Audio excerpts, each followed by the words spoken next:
Jroning aku ndelok lehmu kegojekan. Bareng aku nyawang Bagong kok atiku sedih. Mula wonten apa aneh-aneh. Wong Bagong wis ceria kaya ngono kok. Panjenengan menggalike Bagong kok dadi sedih. Nggih, Pak. Bagong kuwi atine seneng kaya ngoten kok sampean malah penggali sedine wonten apa? Aku dadi kelingan jemuah kliwon sing kepungkur. Nggih. Wonten apa, Pak? Aku ki ngimpi mongko seprene wis lali ning bareng karo Bagong kok dadi kelingan meneh. Ngimpi napa? Bapak nyimpen napa? Kok dadi nyawang Bagong kok kuwatir? Jroning ngimpen tanpa kanyono-nyono kok. Omahe Bagong kuwi ewuh. Waduh.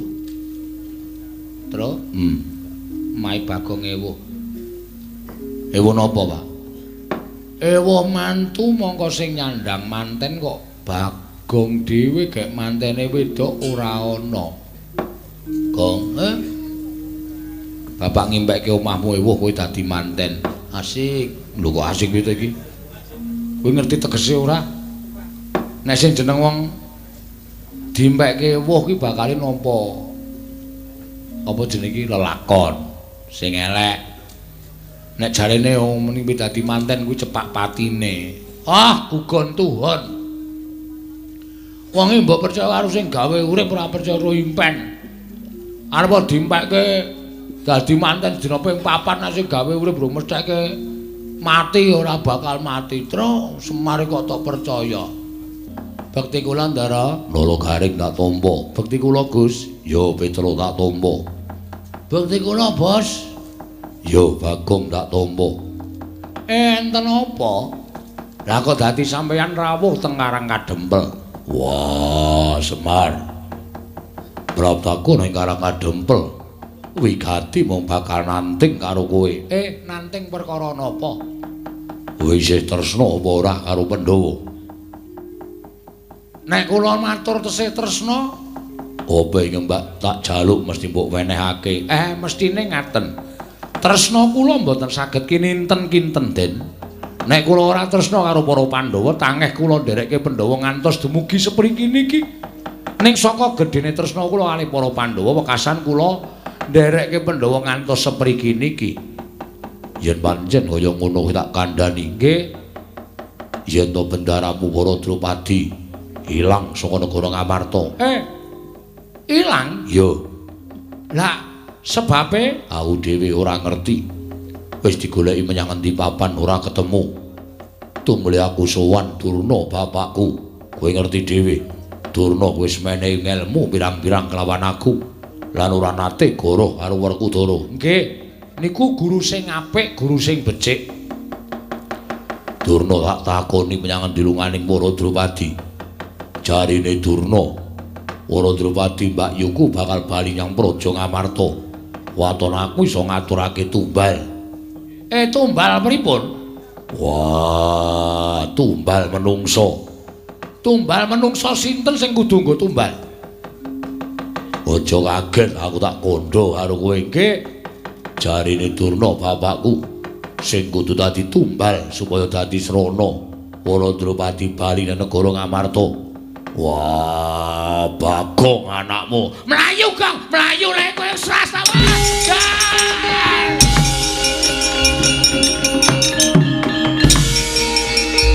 Piye kae?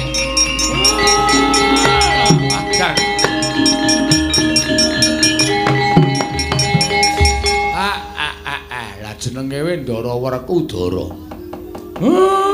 Lah kok dadi mentala karo anakku? Mung merga saka omongane Begawan Durna.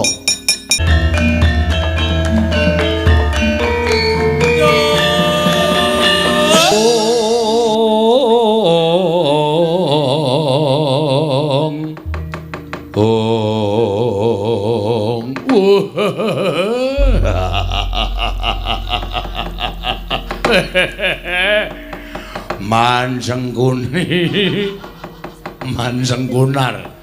Ola ingkang putra Imban Jajungut wonten sasana Cemadong Dawula.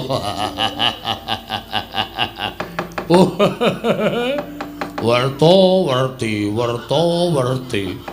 Mansengkunar metu nglatar numpak dokar kula terus sasana nungsung kabar lho.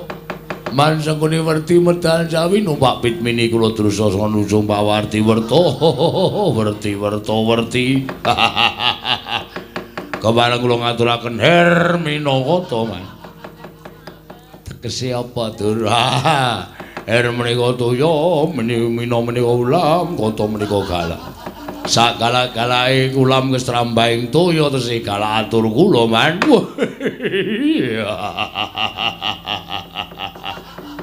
Pamanadyan putra pun Kartomarma.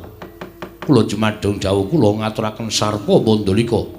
Sarpa menika sawer mondo menika mandi, lika menika upas sak mandine upas sawer tesih mandi atur kula.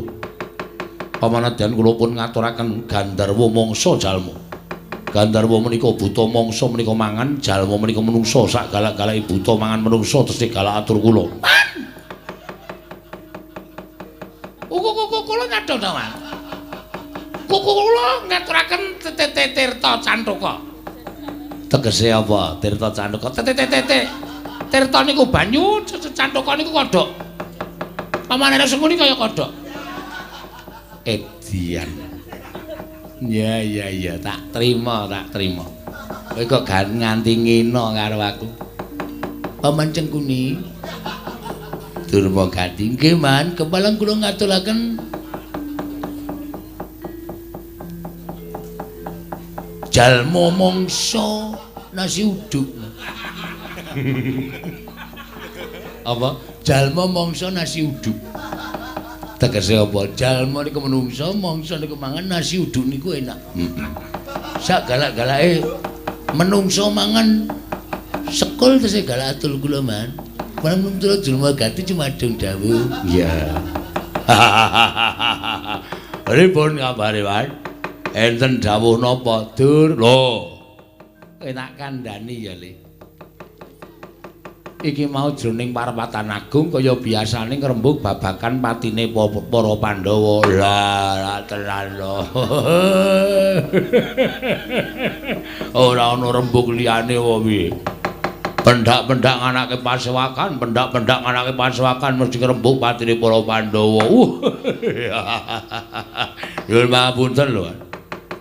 Kula niku malah sing dianggep nayaka mboten tau tatih kula dipun caketaken sowanipun ning kula niku malah mikir. Jane napa kok Prabu Dirodara mriku nuwun sewu mboten gadah pedamelan napa pripun.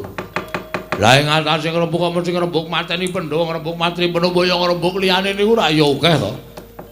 Iya mancenangi anak Prabu ora bakal ayem penggalihe, ora bakal tentrem penggalihe yen to Pandhawa isih urip. Lah nggih, terus nganti dirembug nganti dedreg jroning pasewakan wekasan ya kuwi pepundhenmu Kakang Prembandurna menehi Gu Pertikel. Pertikel yen arep mateni para Pandhawa kudu mateni Ratu Ndarawati siji, angka loro Semar Badranaya sing dadi pamomonge para Pandhawa. Wah!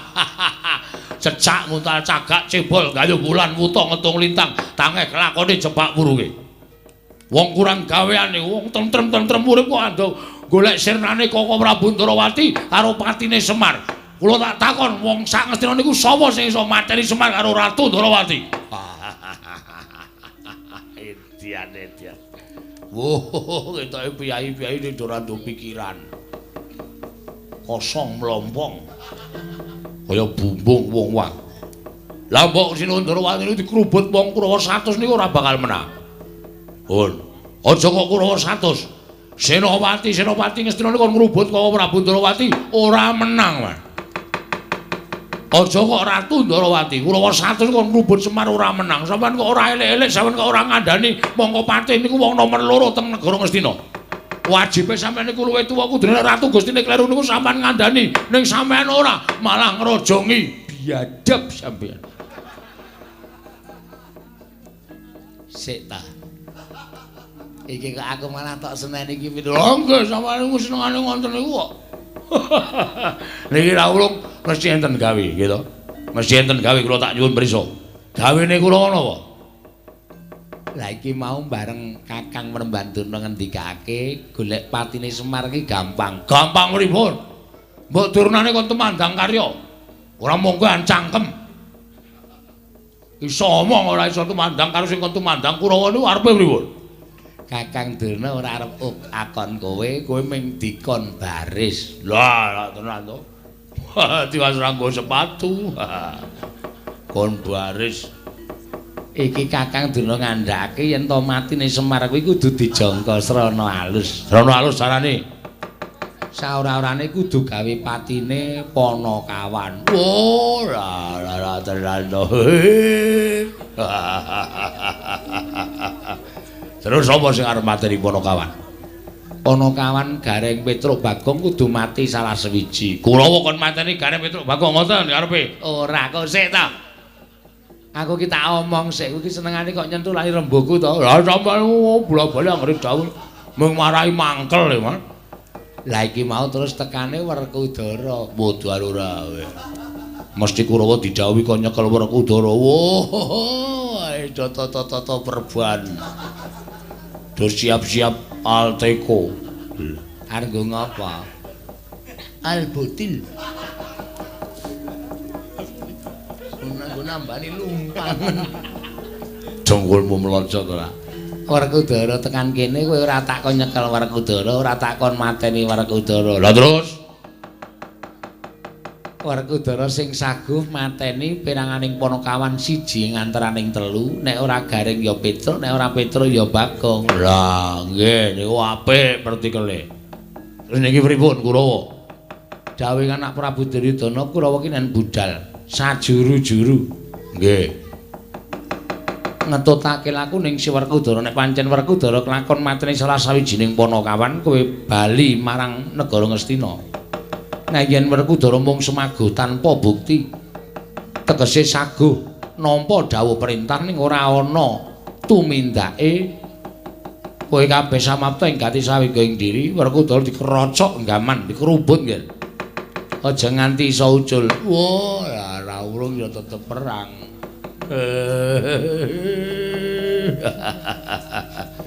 Saguh Radur mboten saguh temen dikunjara napa? Dawuh Ratu kok mboten saguh. Kartomarma saguh, nggih, sagah, Paman. Swatama saguh, nggih, sagah, Paman. Citraksi saguh. Nona nggih. Sagah, Man. Nah, Durmagati ya saguh. Ya nggih, nek mboten saguh ajeng pulipun. Lah iya.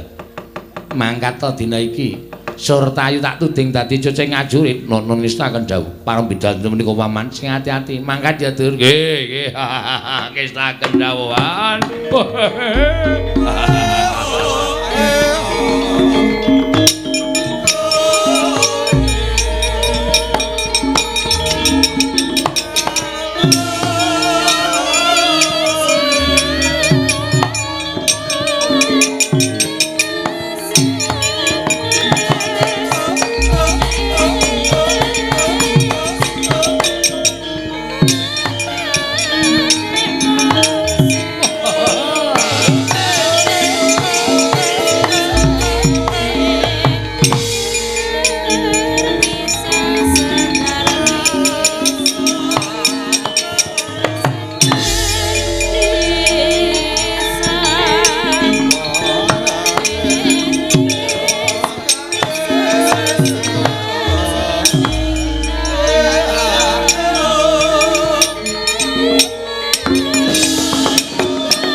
para remangus wyomyong ambrengeng kadi karunaning kaswase dosang kanda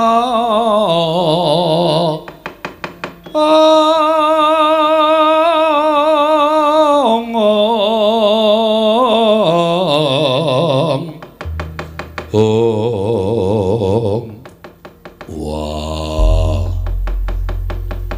ora nyono babar pisan lah kok jebul kudu nampa kewajiban sing ora enteng monggo sing dawuh Durna bapakku bola bali Durna bapakku anggere paring dawuh mesti ana kasunyatan buktine nalika aku didhawuhi goleki kayugung sesuai angin sartane aku didhawuhi goleki tirta pawitra maning suci kabeh kababar dadi kasunyatan mbok menawa iki dadi srana nggon Wisombayong kundure Wara Drupadi Mbak Yuku dadi tentreme wah punta dewa kakangku Bagong kowe aja kaget yen pancen kowe tresna karo Pandhawa kowe mesti kudu ngiklasake karo uripmu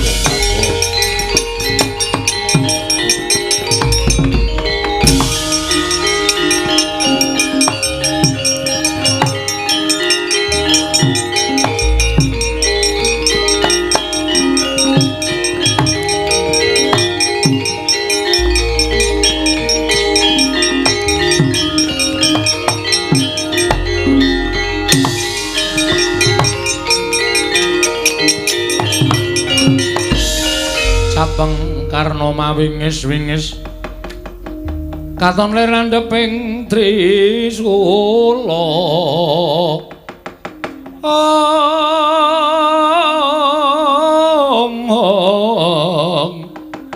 netra markata lir kabaranang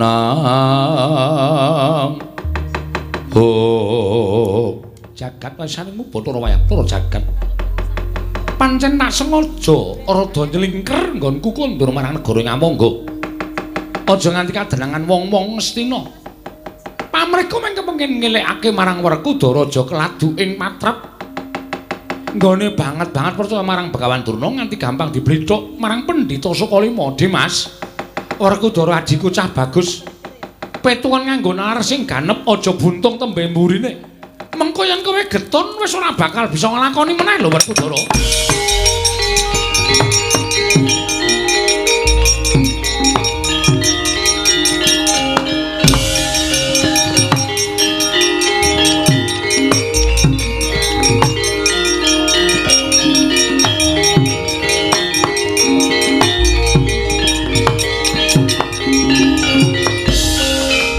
Tan samar pamoring sukma Sinukmaya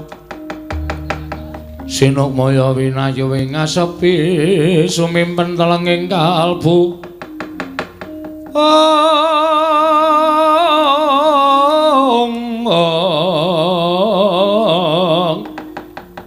pambukaning warana tarlen saking liyep layaping aluyup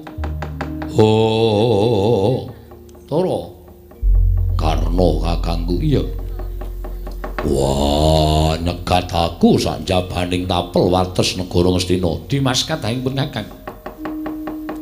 kakang ora bakal melu-melu perkara iki nanging gandeng pun kakang nalika semono melu lenggah ana ing Datulaya tegese aku ngerti marang lakon ingkang bakal mbok lakoni pancen wis tak niyati Werkudara piye petungen dhisik nganggo nalar sing ganep Dimas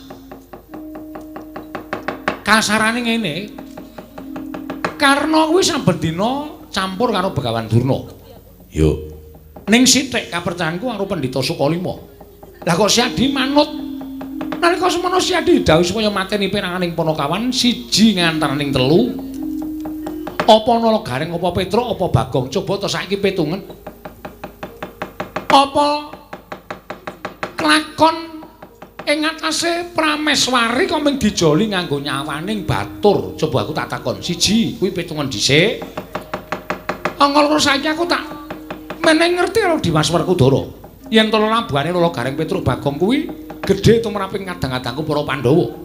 Ora ngomongake kuwi jining kewajiban tumraping Lala Gareng Petruk lan Bagong nanging pancen siadi ginulwentah dening para Panakawan.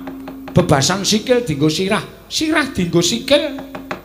Pamrih Panakawan ora duwe pangarep-arep apa-apa mung kepengin Pandhawa kuwi mulya dadi wong. Nyatane saiki ya wis padha mukti ngawibawa Nyakrawati ing negara Ngamarta. Kabecianing Panakawan ing mengkono mau apa bakal mbok bales nganggo lelakoning Syadin Mentala marang piranganing Panakawan.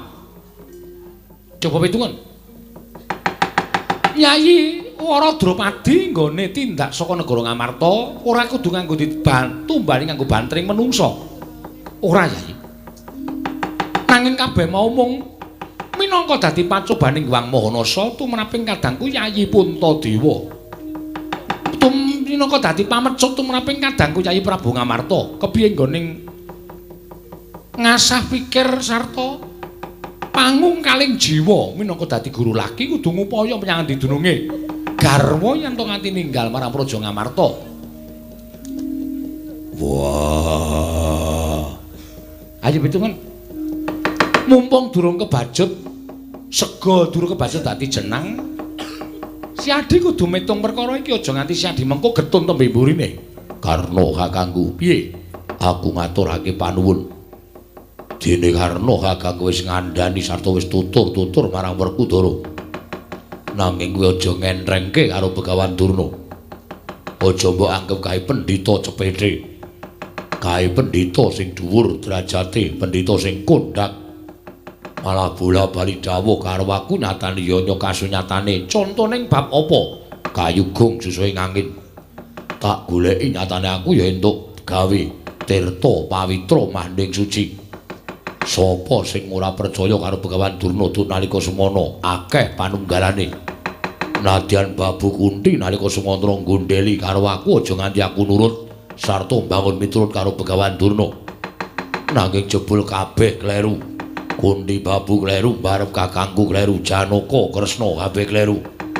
Nyatane aku wis entuk tirta pawitra maning suci saka pituduhe Durna bapakku.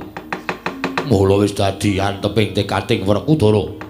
Apa wae ing didhawuhake dening Durna bapakku. Wah, kuwi bakal tak estokake, aja ngalang-alangi lakune Werkudara.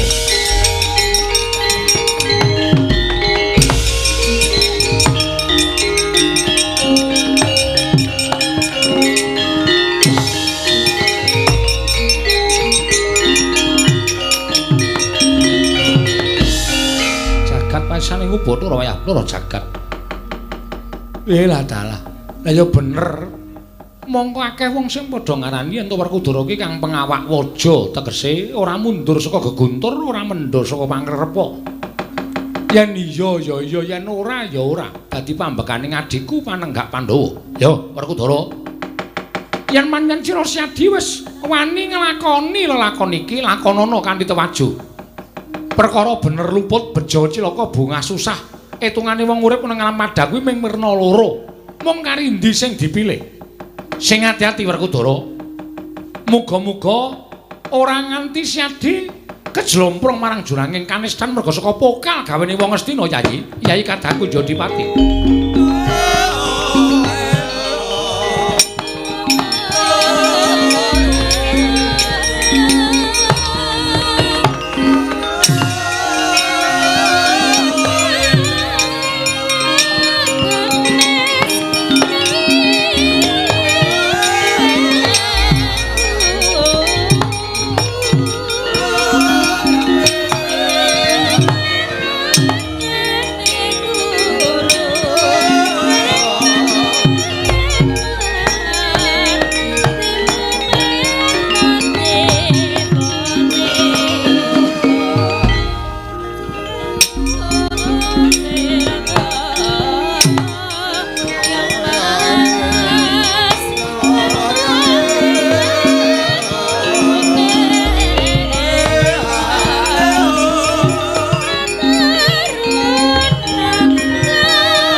Tritinon tangening pamyat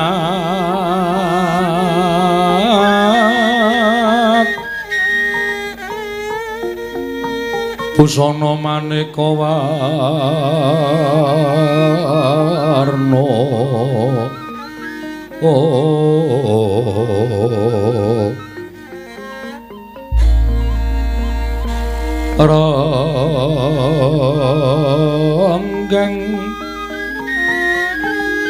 renggeng kencana retna pra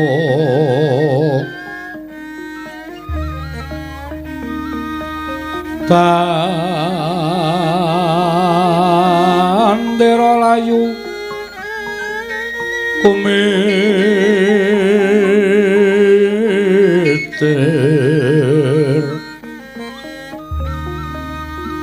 sinrang pandra sing maruta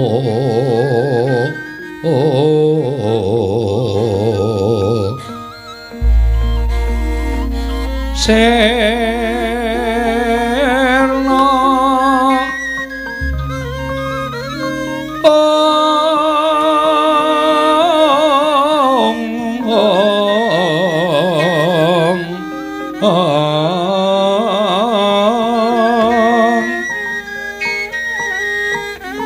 mandan kumlebek ing dojo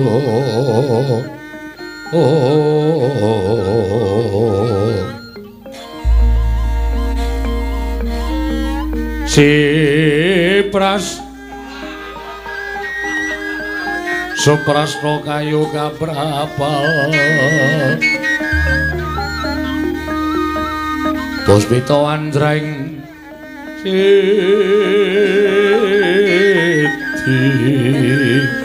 Om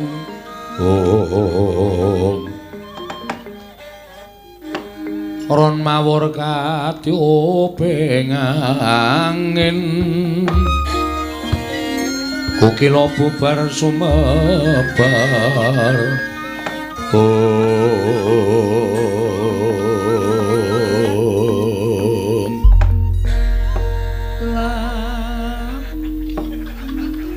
Bulung-wulang kendang beksi mabur bubar katrajan wauto Satuwana kathah ingkang ngunci papan kajeng ageng karungkat kababat rungkut-rungkut semilak saking trajangipun para sata Kurawa nalika semanten ingkang pacak bali sandhiraken nalika satring pring Anjodipati Raden Werkudara lampahing para sata Kurawa katelon saking Mandrawa nganti kaya sela blekiti sela araning watu blekiti ratuning semut kaya ratuning semut kemblekan sela Dalidir tanana pedhote nalika semanten datan kawusa ing mapan wonten Taman Sari Negari inggih kadasar nggih Sang Prabu Natayaksa ingkang jejuluk Kala Sereng nalika semanten wus kasembadan Anyidra putri ing Ngamarta Sang Dyahayu Waradrawadi sineba sanggihaning para emban katingal saking Mandrawa kaya tansah datan genggang sarikma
ana pancuran ingkang kumricik dawah wonten ing Balumbang akarya solah bawaning para mina katingal indah lamun dinulu wader pari katon slira-sliri ulam tawes sangu jiwat kenes akarya sengsem kang samya tumingal binarung swaraning peksi ingkang gumyak cacari wis ngumbar cucuk ngoceh ing panging kekayon mano perenjak sigrak semayan kelanan peksi bayan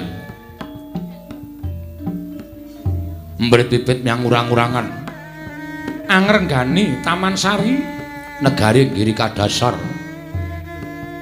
nalika semanten eden-eden jroning Taman Sari katingal ana wujuding reca menjangan ingkang nggemprang mambu kusing Sendhawa mewah kembang-kembang kinembung ijeming dedodongan ingkang abrit kempal samya abrit kembang ijo kempal samya ijo kembang ingkang awarni kuning kempal samya kuning akarya indah madaning Taman Sari negari Giri Kadasar nadyan mekaten sinten to wonten satunggiling warudya sresti ing warna ingkang lenggah madaning taman parandening mangke katingal rengu pasuryanipun Sang Dyahayu menika to warnane garwa ing Amarta garwaning Prabu Puntadewa ingkang wewangi Sang Dyahayu Wara Drupadi pranyata putri saking negaring Pancala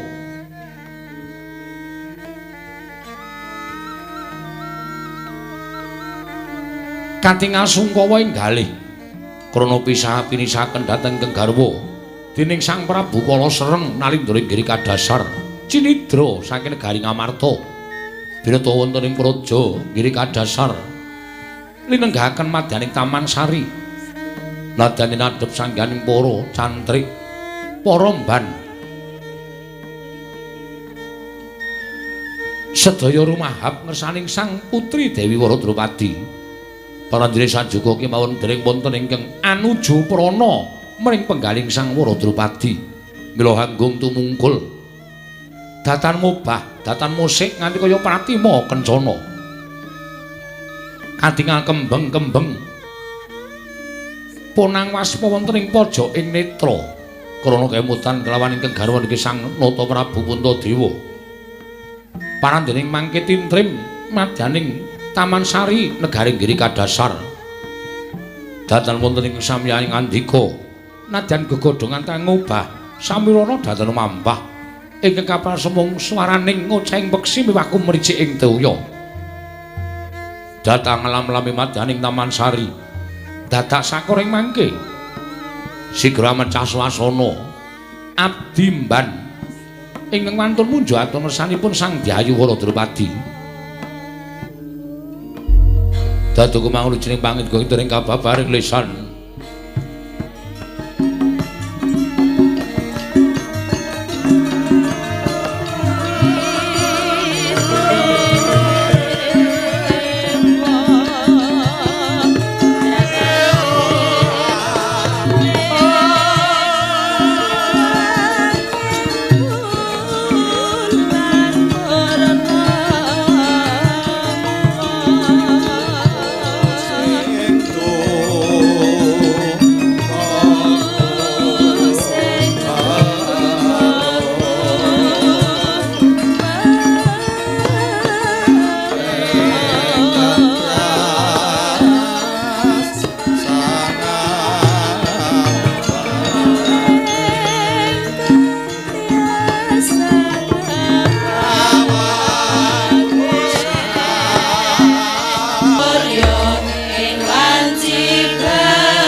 kembang popong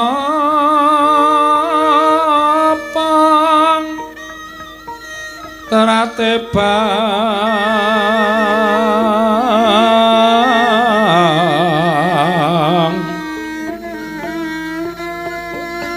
rayungan loma lengkung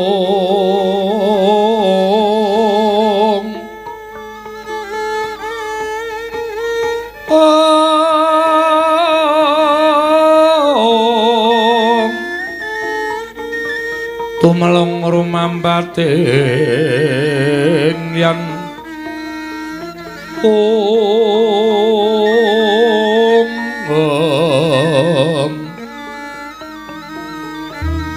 wis semu kang mawa raras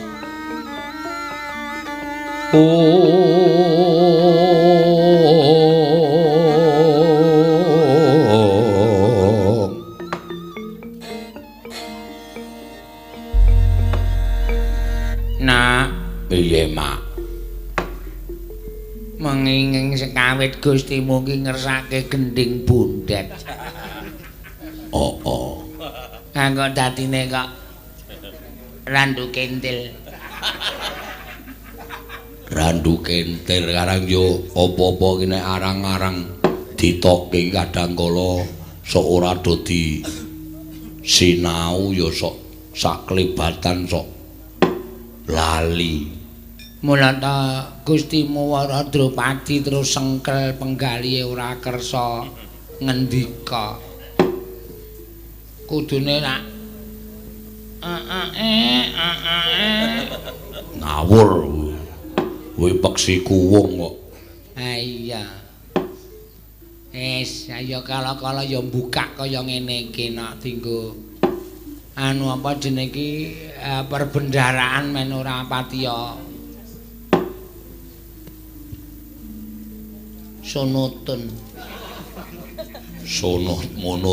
monoton nek umum iki mau nek ora ana wahyu glimpang kabeh lho nah sindenane ora ana sing ngapal ya wis ora apa-apa ayo saiki wis ora ngapalke kegendingan pokoke anggere sing iso selfie iki wis lah iya ngono ya mak nggih Gusti Ayu kemarenga paduka paring dawuh ngersakaken menapa ingkang abdi nedya mbiyantu dhateng paduka Gusti Ayu nggih kula mboten maido ingkang panjenengan menika putri ingkang dipun dusta saking negari Ngamarta nanging kula nuwun sewu kersanipun Sang Prabu Kala Sereng menika mboten badhe damel sengsaranipun Gusti Ayu sejatosipun anggenipun gandrung kan panjenengan menika sampun dangu anggenipun gadhahi raos tresna lan panjenengan menika sampun sawetawis wekdal monggo nyatanipun Gusti kula Prabu Kala Sereng menika sampun prisa menawi panjenengan sampun winengkuing kakung mila tumunten dipun cidra saking negari Ngamarta nggih mung gumun kula panjenengan dicidra kok ya ora bangga ora suwala kok ya manut mawon ning kok bareng dumugi mriki panjenengan lajeng sungkawa kados mekaten menika ora mboten prayogi kedadosanipun to Gusti Ayu menawi Gusti Ayu kersakaken menapa to menapa kula ingkang sagah keladosi dhateng Gusti Ayu Waradrupadi awit kula kaliyan Mbak Yu menika ingkang dipun pasrahi supados tansah mituhu dawuhipun Gusti Ayu Waradrupadi. Nek panjenengan boten kepareng kapedhar pangandikan lan boten paring dawuh menapa-menapa pekene wonten dukanipun Sinuwun Prabu Kala Sereng menika kula ingkang dipun dukani. Suaramu dadi gedhe cilik ngono kuwi piye no? Aku dhewe ya ora ngerti, Pak. Lho dadi iso kaya ngene apa aku kuwalat karo Gusti Ayu Waradrupadi. Ya kuwi nek karo Ratu Gustine le matur sak penake dhewe ya kaya ngono kuwi. Mila Gusti Ayu kula aturi paring dawuh. Kados pundi sak mangke menapa kedah kula tindakaken. Sumados damel lejar penggalipun Gusti Ayu. Mbok coba kuwi telake dilondrekke. Suara kok molak-malik kaya ngono. Iya, malah aku dhewe ya ora ngerti lah kok iso dadi kaya ngene iki aku kepiye iso ngerti kaya ngene kan yen kanane kaya ngene, Pak. Oh, malah Gusti Ayu gumujeng ngono kok. Maune sedih kok roh suaramu terus gumujeng. Biyung ben Wonten dawuh sing lemu kuwi sapa? Kula menika adinipun Pak Yu kula menika. Kula menika kapendhet Taruna. Menika adi kula. Ngatose saksuwene aku mapan ana ing taman ora ana ingkang bisa gawe ngresepe atiku. Nanging bareng aku krungu suarane adimu kok atiku bungah. Upama kuwi kok nembang ngono ya iso. Ampun. Ana nembang boten sae. Suara kok iso gedhe cilik ngono. Kelingan kancaku. Menapa panjenengan kagungan rencang ingkang suwantenipun ageng cilik katen iki? Duwe biyung jenenge Bagyawati. Sinten? Bagyawati. Oh, nggih. Ning kula suwun Gusti Ayu mboten sasedhe. Panjenengan menika mboten badhe dawah wonten ing Padasuri. Leres. Panjenengan menika mboten badhe wonten ing Padasuri. Nanging panjenengan menika badhe dawah wonten ing Kasur Babut. Kowe rasa omong ta, Nak? Amargi panjenengan badhe dipun wengku dening Prabu Kalasereng lan mugi andadosna kawuningan. Pilih Prabu Kalasereng menika nadyan wujud buta nanging piyayinipun berputih pawalaksana. Tansah ndedana dhateng sanggaripun kawulanipun. Iya. Nanging ya apa kelakon aku bakal gawe sakit penggalih sinuwun Prabu Puntadewa. Nek cara kula lho Gusti Ayu. Nek cara kula nuwun sewu. Sang Prabu Puntadewa menika boten sadipun penggalih. Amargi menawi dipun penggalih menika sami kawon panjenengan menika ngecalaken dhateng derajat pangkat. lak gebuk cengelmu lho kowe. Kok lagi kaya ngono kok. Selama iki durung ana sing melestarikan. Kaya ngene iki sing nganggo pertama Pakde Adi Sugito. Mula iki wajib tak tirokake. Nanto. Nanto kaya ora kok mayang bentinane omong yo ngene iki.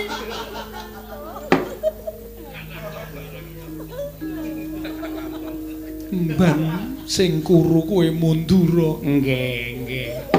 Aku kok rumangsa kelipur.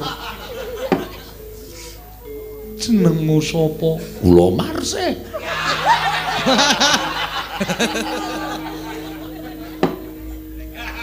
Marse sapa? Marse Sabdawati. Mon bareng kula badhe dipun dawuhi manjeng. Iya maju wae. Ngestakaken dawuh.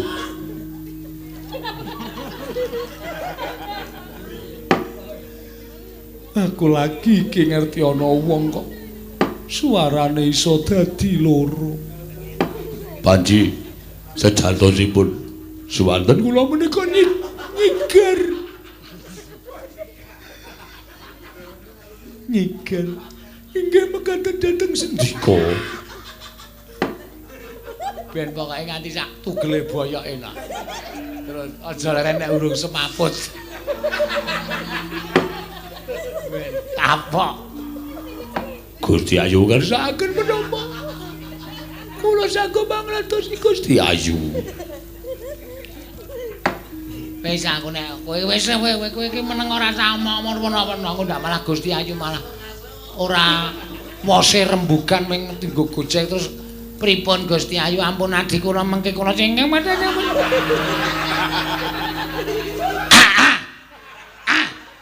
Ora tak singkir iki karo melu-melu iki. Ayo. Setan ora doyan demit ora ndule. Ora ganggu gawe karo wong nyambut gawe.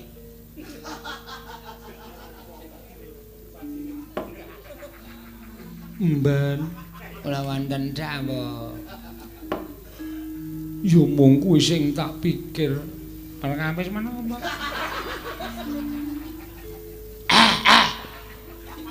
Nek nganti nular ning aku cilaka iki.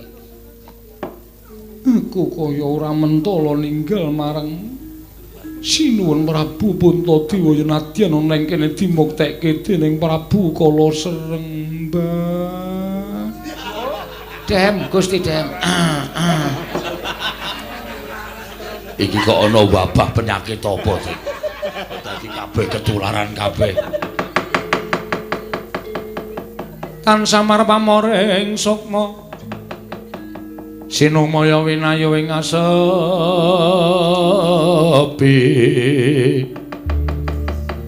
Sumimpen telenging kalbu pambukaning warana ing dereng ngantos paripurna kasarupraptaning Prabu Kala Sereng Galea karya kaget kang samya mulat.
Pandhawa tata Gatiwisraya Indriaksa Sara Maruta Pawana Panamarkana Samirana lan Warayang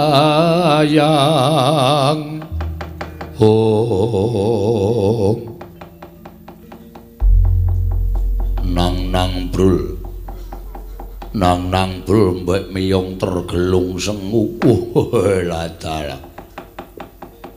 tetaunan nggonku mendem rasa tresna karo kowe Drupadi monggo aku ngerti yen to kowe wis kagungan utawa wis winengku dening Kakung Nalindra ing Amarta Prabu Puntadewa mula tumuli aku budidaya nyidra kelawan sliramu tak papanake ana ing taman negara ing Giri Kadasar. Kowe aja bingung, kowe aja wedi. Ora-orane kowe tiba ning Padasuri nanging bakal tiba ning kasur babut. Aku ingkang bakal keduga bebantal yasta marang kowe Drupadi.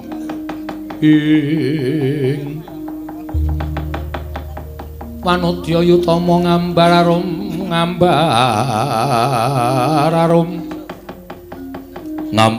sang kusuma Prabu Kala Sereng ya aku wis ngerti apa sing dadi niatmu nggonmu bakal mengku garwa kelawan Waradrupadi lah kok dadi kowe ngerti ya merga saka aturing para mban ingkang padha matur kelawan aku babagan nggonmu tresna kalawan Waradrupadi ingkang wis mbok pendhem pirang-pirang taun pancen bener mula kowe aja nolak kowe aja duwa marang kekarepanku iso edan ora bakal eneng tambani yen to nganti kowe nolak karo apa kang dadi kekarepanku nyatane aku wis tekan ana ing Taman Sari tegese aku wis dadi putri boyongan nadyan kaya ora mbedah negara Ngamarta nanging ora ana ingkang padha ngerti lamun aku mbok boyong marang negara ing Giri Kadasar ya mula upama bangga upama aku kuwi bakal melayu sepira kekuwataning Waradrupadi tan wurunga mesti bakal mbok oyak lan mbok cekel mula anane aku mung sarwa manut piye anane aku mung sarwa manut piye yen aku arep mbok pek bojo aku ya ming pasrah pati urip marang kowe ya aja dolanan atiku kowe aja dolanan pikiraku apa sing tak rungokke ya apa pancen kepara nyata ora nyata sabab apa bumi langit dadi paseksen bumi langit dadi paseksen yen to aku gelem dadi pek bojo karo kowe Prabu Kala Sereng wadah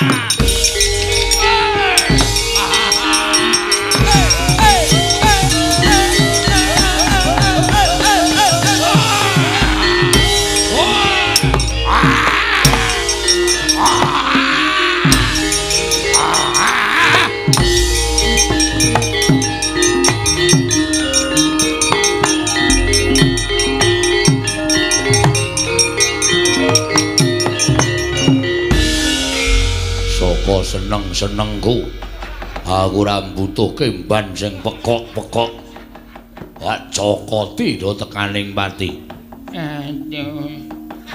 aduh kananmu piye Dik aduh ora ngerti apa-apa aku mati cokot karo Prabu Kala Sereng ayo do golek tangga wala kaya mlaku ing wandi peteng kepapak obor sastra biar padang trawangan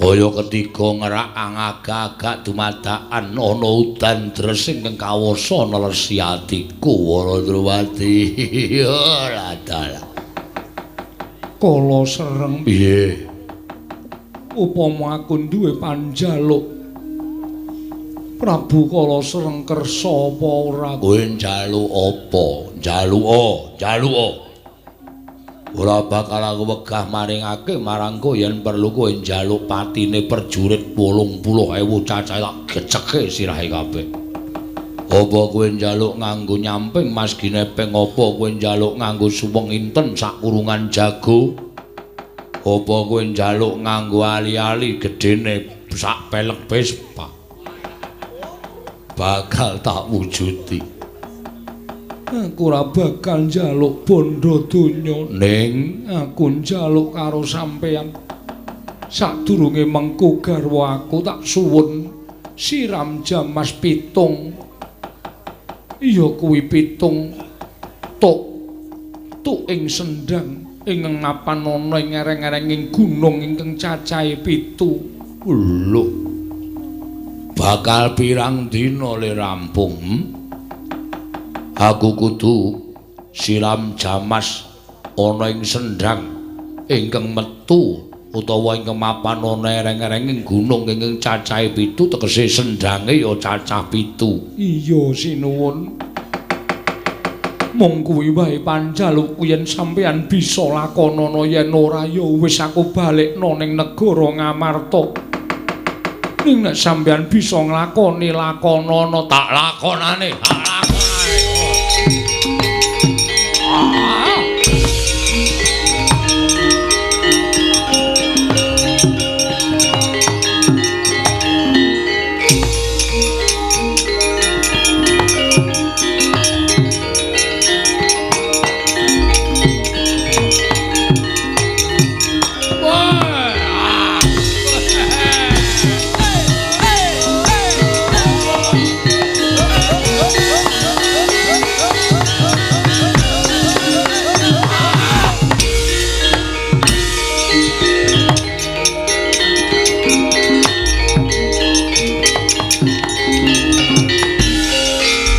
Menapa sinuwun kok katingal bungah penggalihipun De wonten dawuh aku bakal duwe garwa ayu De Waradrupati sing tak colong tak lebokke ning taman mau tak tanting dheweke sagung ngladeni karo aku De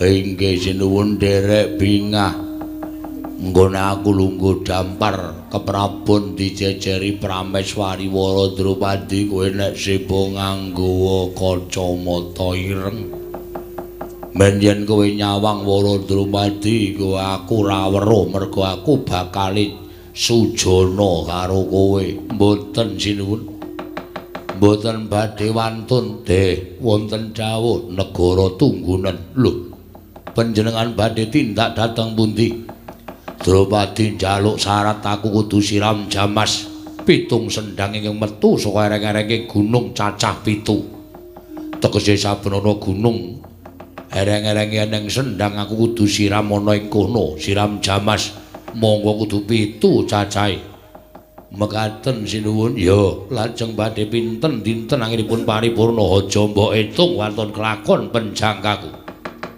tunggunen negara aku tak budal dina iki menapa pareng nderekaken para wadyabala rasa ijen wae mesti kelakon kabeh prajurit kon samapta ing kati sawiging diri mbok menawa Drupadi digoleki karo wong Ngamarta aja nganti kelakon diboyong meneh nuringgih ngestaken dawuh pandongamu ya teh muga kelakon penjangkaku teh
Marikoten prayitna semuriris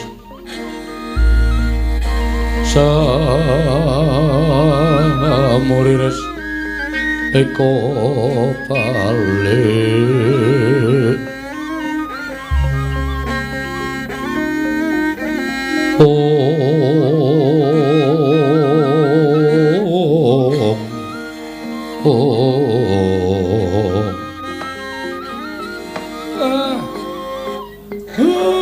jroning aku ndelok lehmu kegojekan bareng aku nyawang Bagong kok atiku sedih ora wonten apa aneh-aneh wong Bagong wis ceria kaya ngono kok panjenengan menggalike Bagong kok dadi sedih nggih Pak Bagong kowe atine seneng kaya ngoten kok sampean malah penggali sedine wonten apa aku dadi kelingan jemuah kliwon sing kepungkur nggih wonten apa Pak aku ki ngimpi mongko seprene wis lali ning bareng karo Bagong kok dadi kelingan meneh. Ngimpi napa? Bapak nyimpen napa? Kok dadi nyawang Bagong kok kuwatir. Jroning ngimpen tanpa kanyono-nyono kok. Omahe Bagong kuwi ewuh. Waduh. Terus? Omahe Bagong ewuh. Ewuh napa, Pak? Ewuh mantu mongko sing nyandang manten kok Bagong dhewe gek mantene wedok ora ana. Gong, Bapak ngimpekke omahmu ewuh kowe dadi manten. Asik. Lho kok asik piye iki? Kowe ngerti tegese ora? Nek sing jeneng wong diimpekke ewuh ki bakale nampa apa jenenge iki lelakon sing elek. Nek jarene muni dadi manten kuwi cepak patine. Ah, gugon Tuhan. Wonge mbok percaya karo sing gawe urip ora percaya karo impen. Arep diimpekke dadi manten dina ping 4 nek sing gawe urip bro mestheke mati ora bakal mati. Tro Semar kok tak percaya. Rasa dipercaya Mil. Wis ben nengke wae aku arep dadi manten arep dadi apa-apa sak karepku. Ning tumrap aku kok atine bapak tratapan. Rasa digawe tratapan. Santai wae pokoke Mil. Miat langening kalangguan aklar pandan moncar tinon lerga konang surum sorot tetan padang kasoran pacaring purnaming kekono dasari mongso katiga praptaning Raden Werkudara dumrajak tanpa harapan lang-langing triya mangu kong ganduan rimang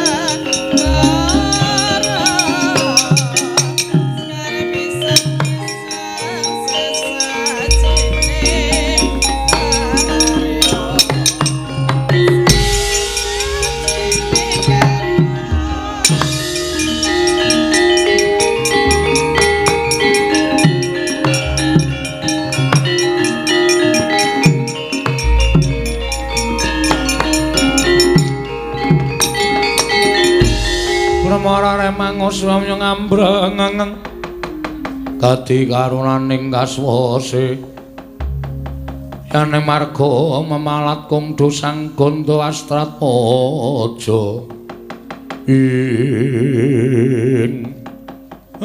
Ndara Werkudara bekti kula Den yo Semar tak tampa bekti kula Ndara Ndara Garing tak tampa bekti kula Gus yo Petro tak tampa bekti kula Bos yo Bagong tak tampa.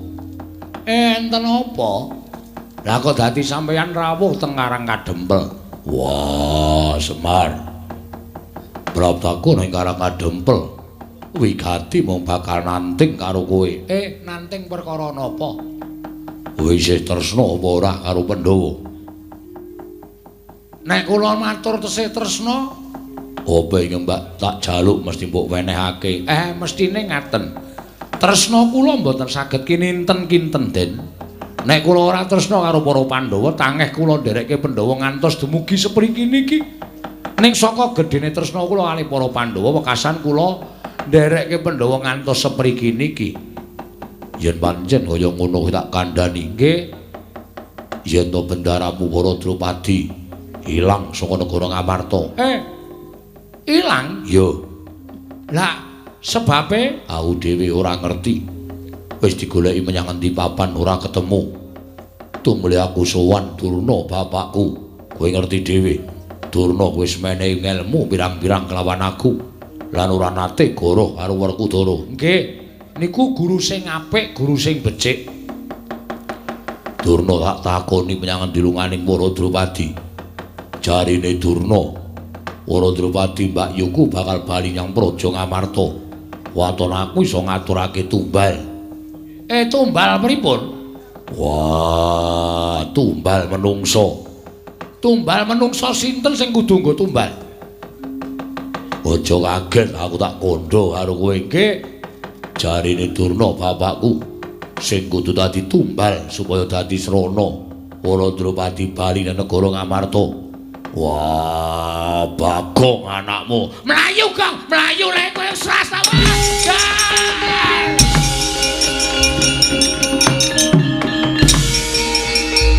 Piye kae?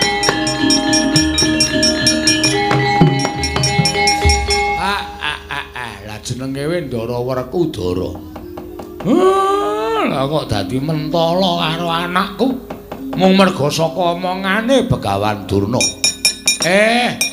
Tole Bagong mbok menawa iki numusi impenku sing tetek tanggo-tanggon ya. Nek nganti ana apa-apa aku sing ora trima. Nala gareng karo Petruk. Ayo nek negara Ngamarta. Nek Bagong mengko tak wangeni. Tekan suruping srengenge ora katon.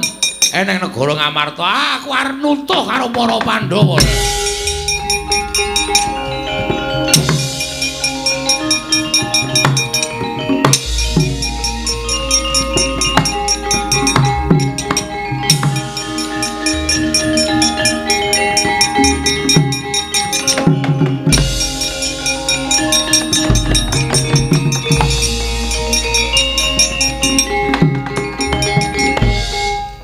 Melayu mau ngapa ya? Asurane gareng karo Petruk, "Gong melayu, Gong. Melayu, Gong, mane modar kowe." Neng aku ora paham masalah iki apa. Aku ya mung waton kesusu melayu kok. Ning kok Ndara Werkudara kok ngoncet karo aku, kok ngoyak karo aku ki masalahe piye aku tak ngerti.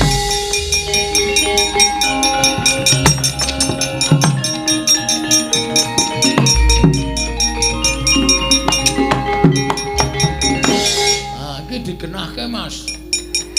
Sampeyan kok ngoyak kula kok mempeng men. Bagong. Nun. Kowe kudu manut karo aku. Manut piye? Para Drupadi bendaramu lunga. Lho nanti. Aku ora ngerti. Digoleki ora ketemu. Tumuli aku kandha karo bapakku Durna, ya guruku. Para Drupadi iso bali marang Praja Ngamarta. Waton aku ngaturake tumbal. Hah? Ndara Drupadi kondur teng negara Ngamarta wonten panjenengan buka tambal ban. Tumbal. Budhek. Oh, krungu tambal ban. Wah, wong edan. Tumbale sapa? Tumbale kowe. Hus. Waton ngendika. Terus saiki dibandingke para Drupadi menika nuwun sewu, Prameswari. Prameswari. Oh, Prameswari. Kok dadi dimenggo ditumbali karo nyawane Bagong sampean duwe nalar apa ora? Didhawuhi Durna bapakku. Durna ki akeh gorohe mbangane nyatane. Nyatane karo aku akeh sing numusi ngendikane, mengkare kowe gelem apa ora? Nek kula ora gelem, tak peksa. nek kula gelem, Tegese kowe tresna karo para Pandhawa. Pandhawa ora tresna karo aku kan tresna karo Pandhawa. Entuk berapa macem?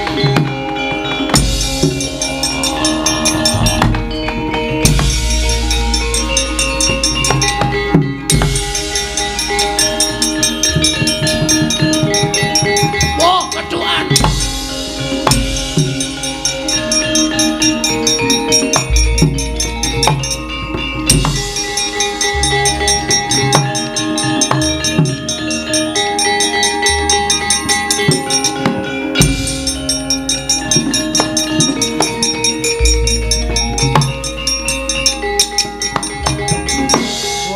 Nyemplung kali asem apa-apa tak tabraki tak kira debok tak tabrak kok ajar asem harus yang penting selamat pokoknya sekali sengara wani jegur sekali wah wis iki kok dadi kok wah Apa iki numusi anune apa ya impene Semar kae apa ya? Jadi aku dadi wah wis ya kok ya bener to ya impene aduh. Wah wis lunga dhewe ra ndek apa-apa ra ndek sangu. Golek dalaning pati wae nek caraku kaya ngene iki ra duwe kanca, ra duwe sedulur. Golek jurang gak nyemplung jurang. Jurang jero. Jurang jugruk. Wanci bedhong bebayane. Nyemplung jurang men ciraku entuk padas. Cuti. Pecah modar sisan bembangan aku ndereke ndara Pandhawa ming arep diprenak pati kok golek dalaning pati aku.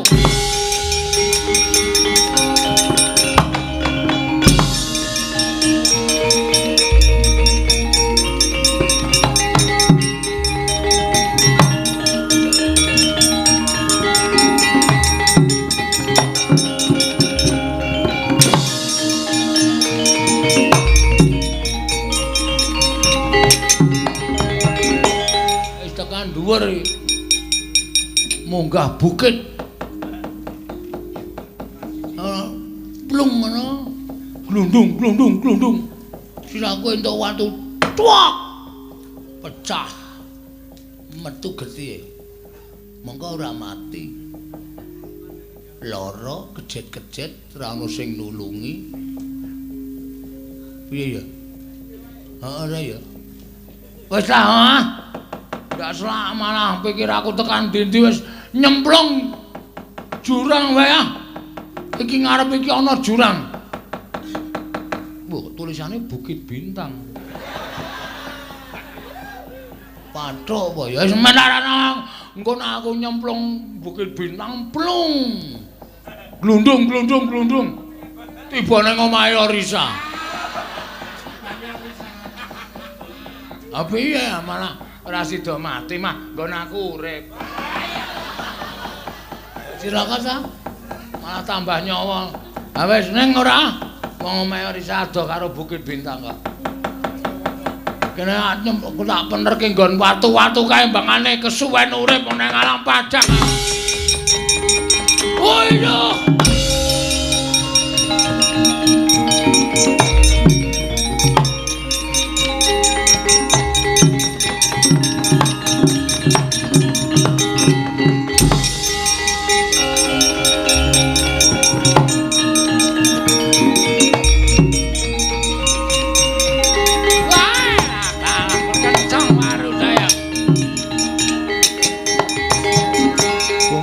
Sing langit kelap-kelap katon lir kincanging risang mawe gandrung sabaran katulu wukir moyak mayik saking Dias Baliwur kencang warudayang pak pong bolong kali cedhe sapa sing gawe mula kayangan geger lah kok dadi Bagong golek dalaning pati dadi gara-garane kayangan lah Bagong tangi ngger Bagong.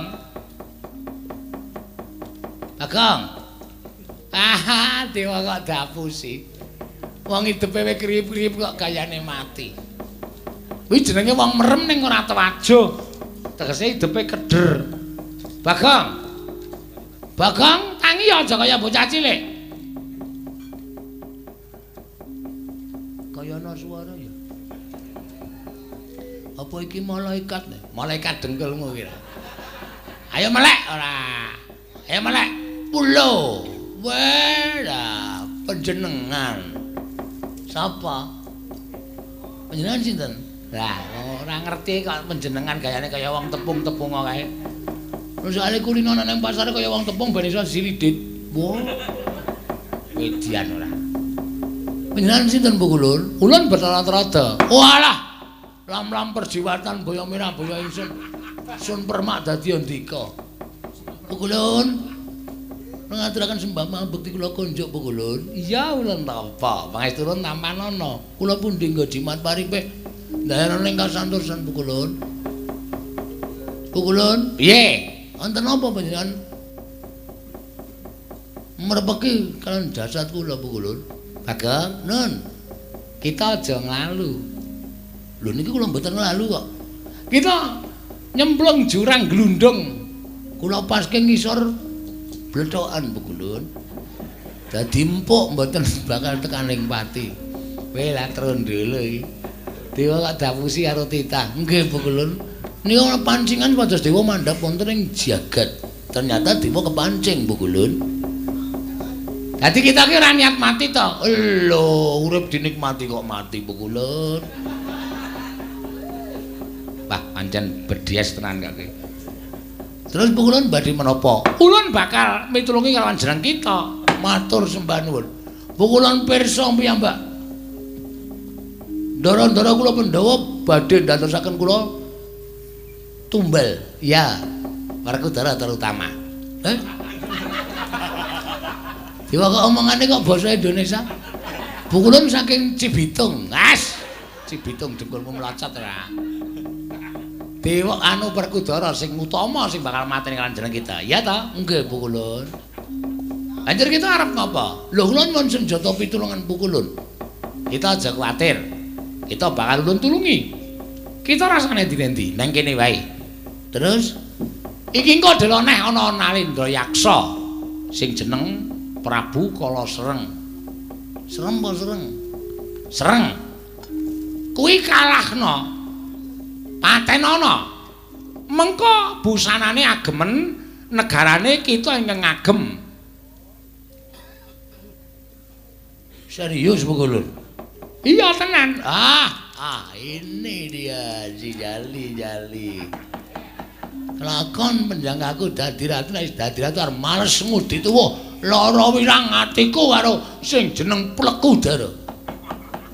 Iya.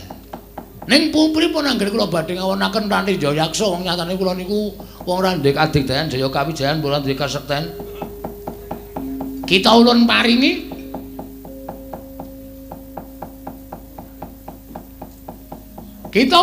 wujude pusaka karanan Kalung Robyong. Mekaten Bu Kulun. Iya. Pundi Bu Kulun? Ya, tampanana. Data laruta saking Goda Sang Kura-kula. Yen namutusa Sang Sri. Lho, kalung kok kaya ngeten Bu Kulun. Menika wonten dusun kula dipun wastani genter.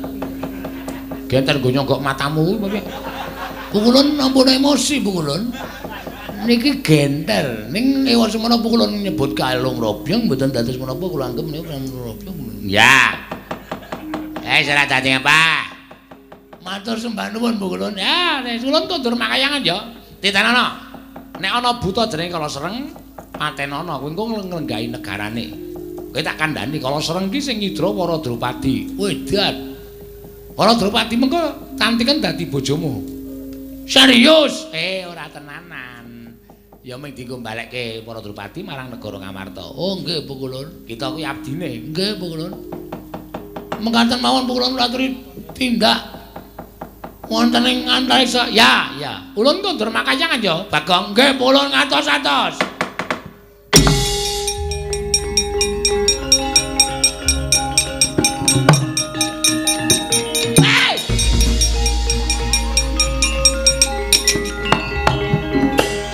Kowe. Kurang ajar kita ya. Kalau dewa mabur nang dhuwur kita kok disogok. Sak kayang nganti mak plethuk suarane. Mboten mletes to Bu Kulun. Ora. Warna-warna wis kondur wae, tangane sing apik ora.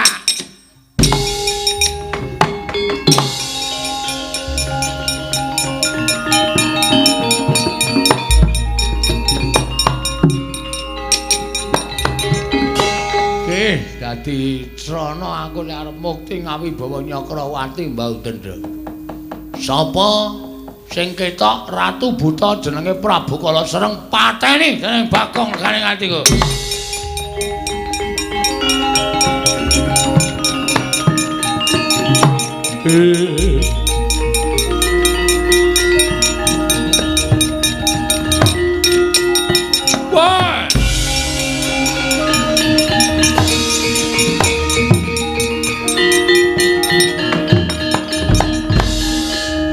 Sapa iki wong kok wis ngatungke wujude pusaka? Bagong, kowe sapa? Kala Sereng. Hah? Kalasereng. Kalasereng? Iya. Negaramu? Giri Kadasar. Yakin Kalasereng? Iya. KTP? Lho. Engko nek ngapusi salah wong aku. Atuh Giri Kadasar Prabu Kalasereng mate dening aku.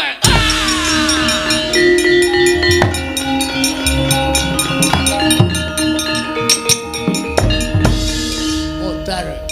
Jawang Iwang Pulun Rada kon nganggo sandangane. Wah.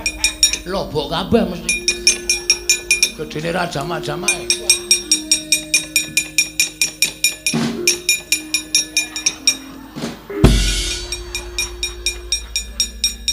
Gleleng aku saiki. Wah, wis. Ukirane keris kaya lho, piye? Wah. Sugih Bondo Bandu. Kawula Giri Kadasar, Ratu Gustimu tekaning pati. Aku Prabu Kalasereng. Ya Prabu Patokol Baworsari. Patokol, awas aja kuwale. Patokol Baworsari ingkang lenggah neng Giri Kadasar.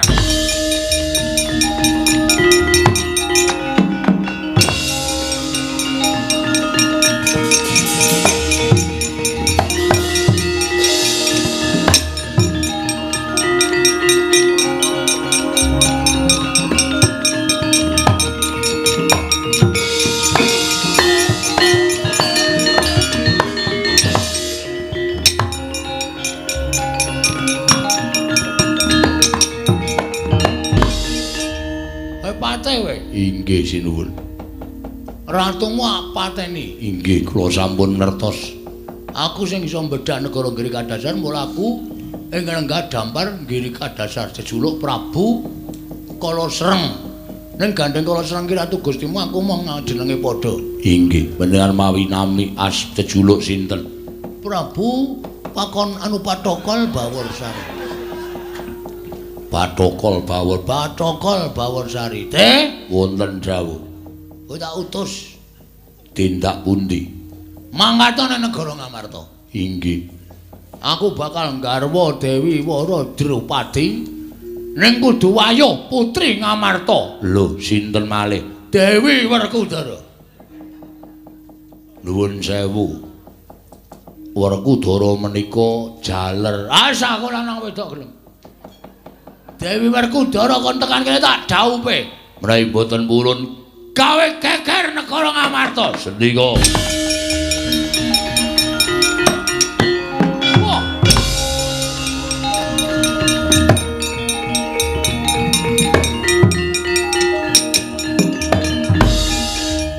Wara Drupadi kula wonten dawuh sinuwun piye? Prabu Kalasereng karo aku bagus endi? Sami-sami awonipun. Nek aurane ketok aku ta aurane. Inggih.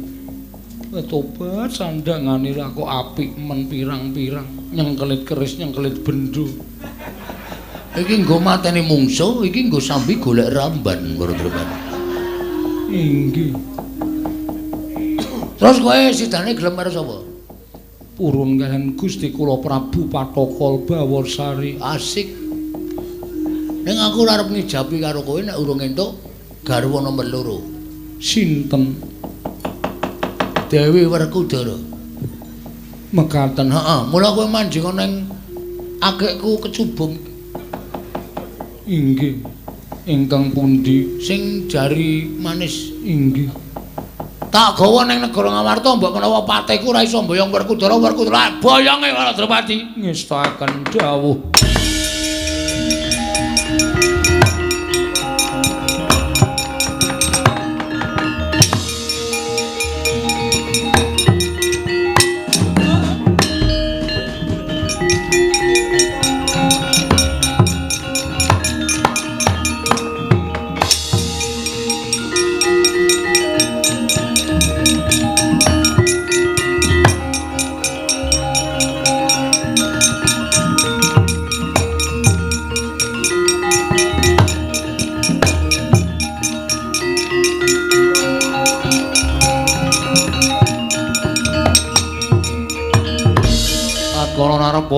Kresna tan tulusa anyakra ring mring Sang Resi Jahnawi Suta Arjuna wonten paring adhawu Werkudara suwaning negara Ngastina lha kok tekan dina iki ora bali-bali mampir ngendi kadang Munjadipati kula piyambak mboten mangertos namung Kakang Mas Jodipati menika menawi sampun sowan dhateng Sukalima biasanipun katrem lenggah sawetawis wonten ing pertapan Sukalima ora kok lah kaya apa Arjuna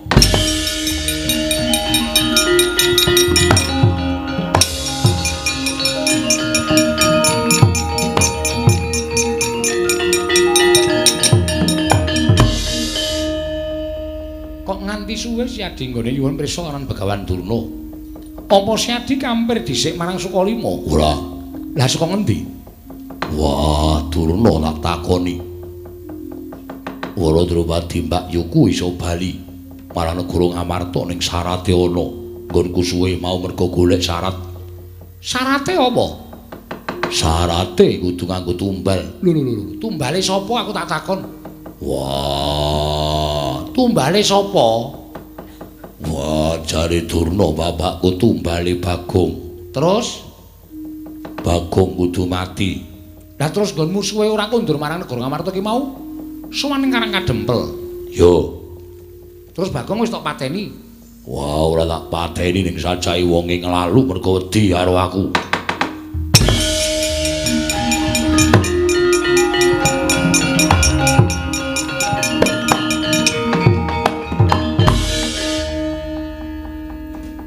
Kowe kuwi sentosa ning kurang pitung.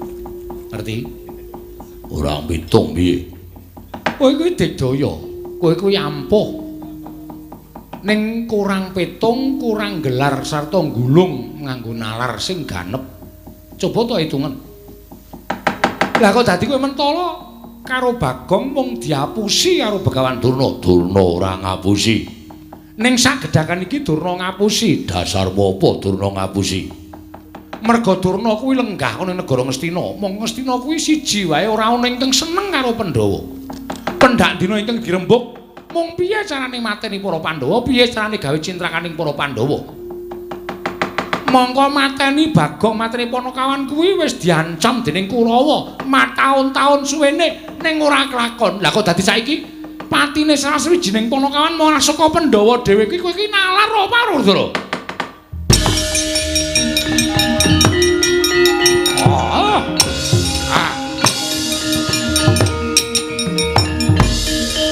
Ana buta sapa? Kula Prapate Kunjara Yaksa. Kunjara Yaksa inggih. Wigatine sowan dhateng negari Ngamarta. Iki wis tekan Ngamarta ya mung papane ana ing pagelaran. Kowe matura mengko tak aturake marang Nyai Prabu Darmakusuma. Dipun utus Ratu Gusti kula. Ratu Gustimu sapa? Prabu Patokol Baworsari. Nglamar putri Ngamarta. Lho. Putri Ngamarta sapa? Naminipun Dewi Werkudara. Sapa? Dewi Werkudara. Kapok ora kowe. Ki lho gagahe semono kok dianggep wong wadon. Werkudara. Nggih. Ana sing arep nglamar karo kowe dianggep wong wedok jenenge Dewi Werkudara. Wah, cakep e.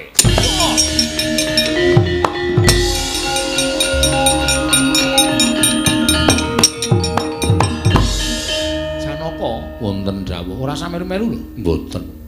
Wis ben. Kuwi hukumane kakangmu. Hukuman menapa? Lho, iki mau tak jlentrehke akeh banget kowe ora mirengke to. Oh inggih, kok ora bungestaken. Ayo ditonton. Monggo kula dherekaken.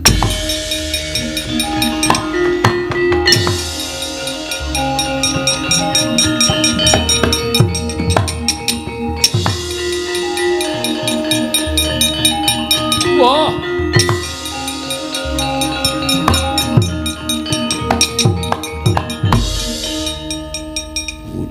Jenun kowe medokke Werkudara jeleh nyawang jagat jeleh nyawang gelaring rembulan. Wae Raden Werkudara ayo tak boyong neng negara ngiri kadasar didhawuh Prabu Patokol Baworsari dasmu. Wah.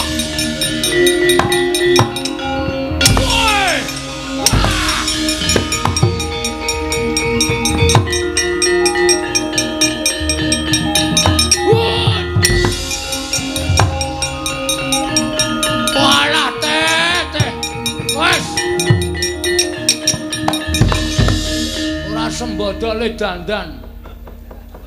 Metu dela gajul Werkudara kok kalah kowe. Tak dongake muga-muga kecemplung neraka ya, Teh.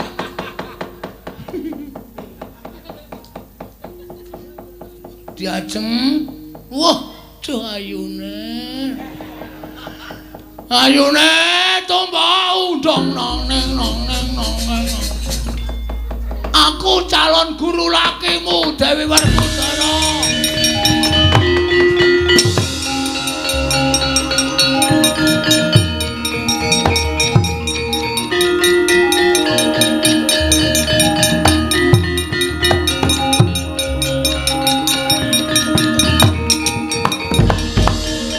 Sopo iki? Ratu rupane kaya kadal. Kadal dilat kowe kuwi sayang.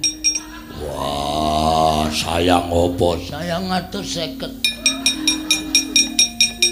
Diajeng aku Prabu Padokol Baworsari. Waduh Dewi Werkudara awak-awakmu jan kowe kulino senam ya. Kok awake kenceng ora jamak-jamak? Wah, cerewet. Aku lanang. Oh, so lanang ya gelem wedok ya gelem.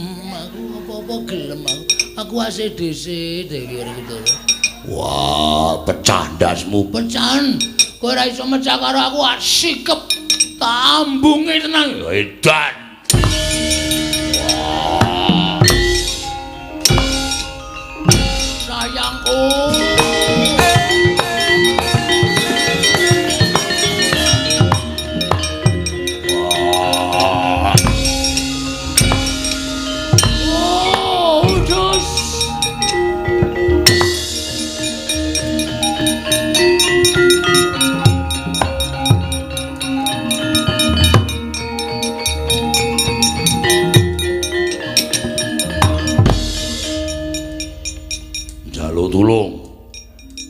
Jaluk tulung apa? Wah, aku kalah. Musuh Prabu Padokol Baworsari. Lah nek kalah ki tegese gelem dirabi. Mo. Gelem to wong dadi bojon ratu kok. Wegah, isin aku. Rasake ora kowe saiki kepirangan? Wah. Kawula ngamarta semana akeh sing padha nonton nggonmu perang, do keplok-keplok. Mergo wis padha ngerti ento kowe mentala karo Bagong. Wah. Ngerti ora? Yo, aku ngerti. Ngakon luput. Aku ngakoni luput. Upama Bagong mengko isih urip kowe gelem njaluk ngapura. Gah. Ya wis wegah kono dirabi karo Prabu. Gah. Oh. Werkudara kok lagi iki lho. Jireh iki aku lagi ngerti iki. Ora jireh. Gila aku. Wis kowe nang kene wae. Wah, aku dicedhahi Prabu Padokol Baworsari. Ora, wis nang kene kok. Tak goleke jago. Ora suwe-suwe. Gelis-gelis.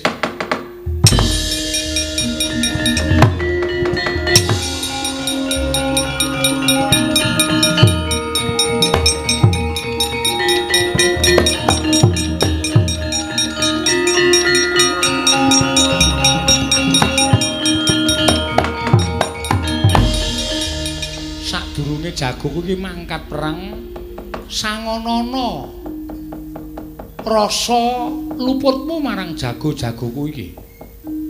Mar. Kula Njaluk ngapura. Sing ngempun nggih empun ning ampun terus kaya ngoten. Yo. Areng apa? Ora gayar reng kowe iki ora nek padhang kabeh dincim kapok kowe. Wonten dawuh njaluk ngapura. Nyawae.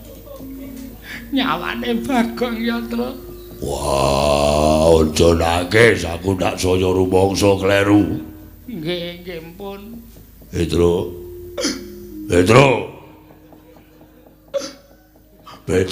Kula niku seguken.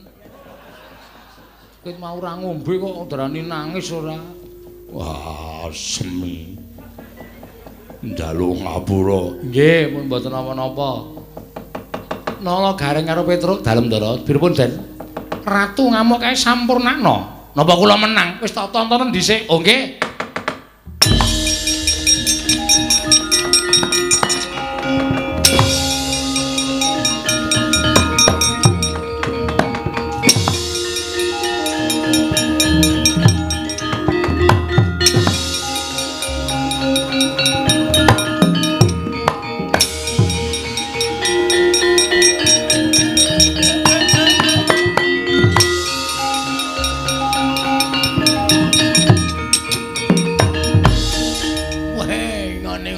Amarta pirang-pirang. Iki ana kirik-kikik barang. Kikik dengkulmu melocot. Truk, rene ya.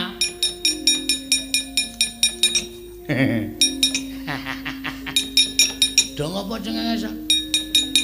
Padake nanggap dagelan kowe, heeh.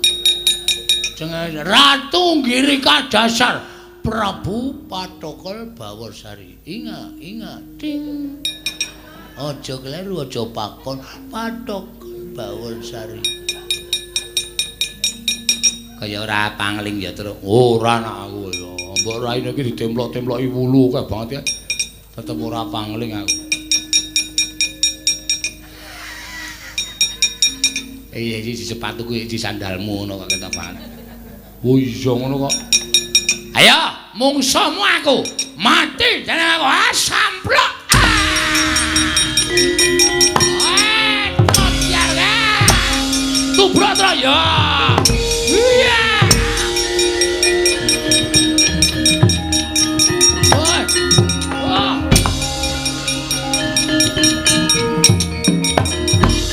Den gulung dening Panakawan kekalih Prabu Patokol Bawarsari.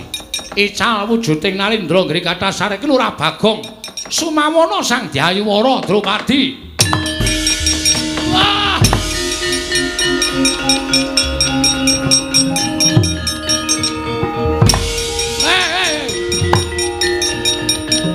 Ya rak tenan ta.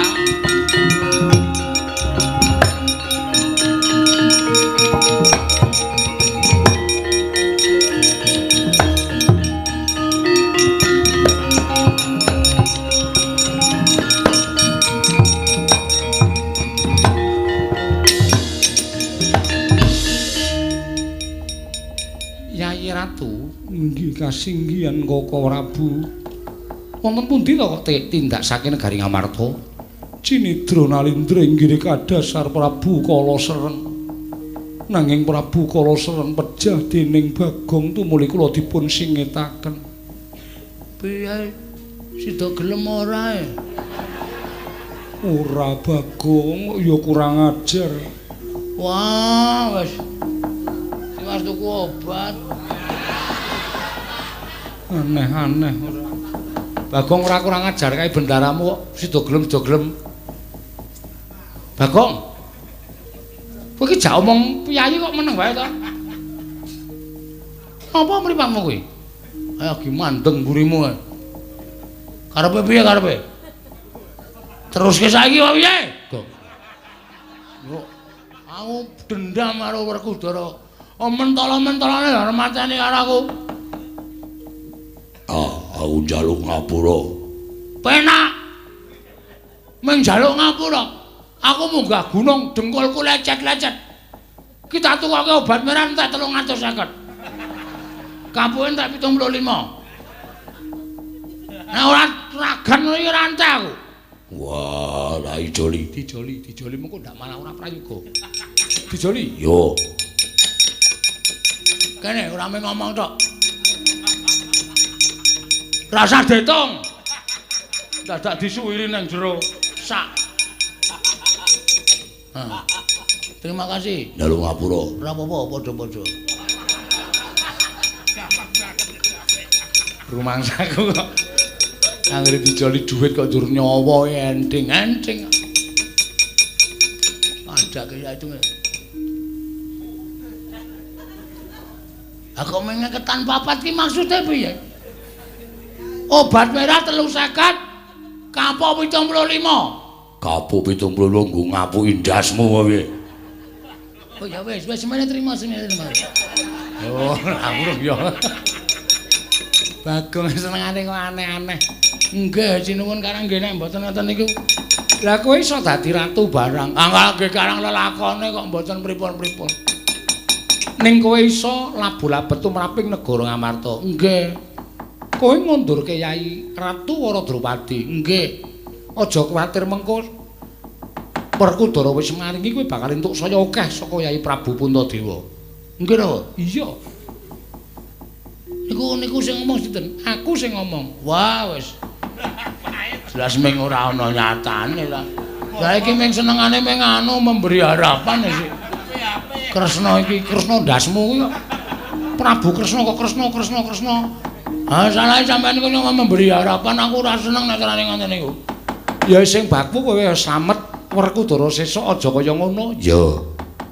Yai Wara Drupadi ya tak suwun sing pranjitna ngati-ati. Ya. Kinaryasrana Bagong iki dadi kaca benggala. Lamun adyan to kowe kuwi kawula cilik nanging ento wis nglakoni lara lapa.